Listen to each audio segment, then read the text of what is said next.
పారిశ్రామిక కారిడార్లకు ఓకే చెప్పండి. కేంద్ర మంత్రి పీయూష్ గోయల్ కు సీఎం రేవంత్ రెడ్డి వినతి. హైదరాబాద్ టు విజయవాడ కొత్త కారిడార్ను ఆమోదించండి.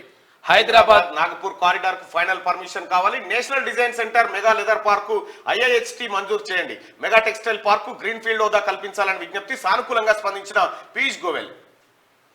హైదరాబాద్ టు విజయవాడ వయా మిర్యాలగూడ నూతన పారిశ్రామిక కారిడార్ ఏర్పాటుకు ఆమోదం తెలపాలని కేంద్ర పరిశ్రమలు వాణిజ్య శాఖ మంత్రి పీయూష్ గోయల్ కు సీఎం రేవంత్ రెడ్డి విజ్ఞప్తి చేశారు. అదేవిధంగా హైదరాబాద్ నాగపూర్ పారిశ్రామిక కారిడార్ కు కేంద్ర ప్రభుత్వం తుది అనుమతులు మంజూరు చేయాలని ఆయన కోరారు.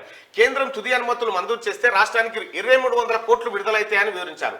ఢిల్లీ పర్యటనలో ఉన్న CM Revanth Reddy deputy CM Bhatti Vikramarka శనివారం వాణిజ్య భవన్లో కేంద్ర మంత్రి పీయూష్ గోయల్ తో భేటీ అయ్యారు. దాదాపు అరగంటకు పైగా సాగిన సమావేశంలో రాష్ట్రానికి సంబంధించిన పలు అంశాలను కేంద్ర మంత్రి దృష్టికి సీఎం తీసుకెళ్లారు. హైదరాబాద్ వరంగల్ పారిశ్రామిక కారిడార్ లో ప్రాధాన్యాంశంగా ఫార్మాసిటీని గత ప్రభుత్వం ప్రతిపాదించిందని, దాన్ని ఉపసంహరించుకొని నూతన ప్రతిపాదనలు పంపేందుకు అనుమతించాలని కోరారు.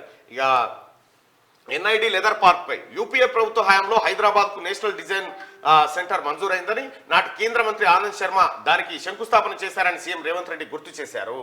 సో మొత్తానికి 30,000 కోట్ల పెట్టుబడుల లక్ష్యంగా పరిశ్రమలను రాష్ట్రానికి రప్పించేలా CM Revanth Reddy Davos tour జరగబోతోంది. అందులో భాగంగా ఆయన ఢిల్లీ పర్యటనకు వెళ్ళిండు. ఢిల్లీ పర్యటనలో కేంద్ర మంత్రి పీయూష్ గోయల్ ని కలిసి తెలంగాణ రాష్ట్రానికి రావాల్సినటువంటి ఇండస్ట్రియల్ కారిడార్ల విషయంలో ఆయనతో అరగంట పాటు సుదీర్ఘంగా చర్చించారు. డిప్యూటీ సీఎం భట్టి విక్రమార్క అలాగే సీఎం రేవంత్ రెడ్డి కేంద్రం నుంచి రావాల్సినటువంటి నిధులపైన ప్రత్యేక దృష్టి సారించారు. సో ఈ కార్యక్రమం ఎప్పుడైనా కేసీఆర్కి ఇటువంటి పనులు చేసినా ఆయనకు నామూసి అనిపిస్తుంది. ఈ పీయూష్ గోయల్ అంతా చిన్న లెక్క కనిపిస్తారు మనకి. ఇక 30,000 కోట్ల పెట్టుబడులే లక్ష్యంగా పరిశ్రమలను రాష్ట్రానికి రప్పించేలా సీఎం రేవంత్ దావోస్ టూర్ చేయబోతా ఉన్నాడు. Pharma, agro, health, real estate పై ఫోకస్ చేయబోతా ఉన్నారట. పారిశ్రామికవేత్తలతో భేటీ కానున్న ముఖ్యమంత్రి అంటూ ఒక వార్త. దావోస్ లో ఈ ఎగ్జిబిషన్ అవుతుంది. ఈ ఎగ్జిబిషన్ లో ఆయన పాల్గొనబోతా ఉన్నారు. గతంలో చాలా మంది ముఖ్యమంత్రులు కూడా అక్కడ వెళ్ళడం జరిగింది. నామినేటెడ్ పోస్టుల భర్తీపై చర్చ. ఢిల్లీలో కాంగ్రెస్ చీఫ్ ఖర్గే, రాహుల్తో సీఎం రేవంత్ భేటీ. కేసీ వేణుగోపాల్, దీపాదాస్ మున్షితోనూ చర్చలు జరిపారు. నామినేటెడ్ పోస్టుల భర్తీ. తెలంగాణ రాష్ట్రంలో కాంగ్రెస్ పార్టీ క్యాడర్ ఆశగా ఎదురు చూస్తున్నటువంటి అంశం నామినేటెడ్ పోస్టుల భర్తీ.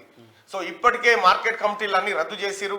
అవి దాదాపుగా ఇక కాంగ్రెస్ పార్టీ కార్యకర్తలకు, కష్టపడ్డ కార్యకర్తలకు దక్కే అవకాశం ఉంది. అలాగే నామినేటెడ్ పోస్టులు, అనేకమైన నామినేటెడ్ పోస్టులు ఉన్నాయి. మరి నామినేటెడ్ పోస్టులను ఏది వివాదం లేకుండా ఏదైతే ఉంటాయో వాటిని పార్లమెంట్ ముందే భర్తీ చేయాలన్నా లేకపోతే పార్లమెంట్ ఎన్నికల తర్వాత చేయాలనేటువంటి ఒక చర్చ జరిగినట్టుగా తెలుస్తా ఉంది. అలాగే ఇంకా మరికొన్ని అంశాలపైన స్పష్టత కోసం నిన్న చర్చలు జరిగినట్టుగా తెలుస్తా ఉంది.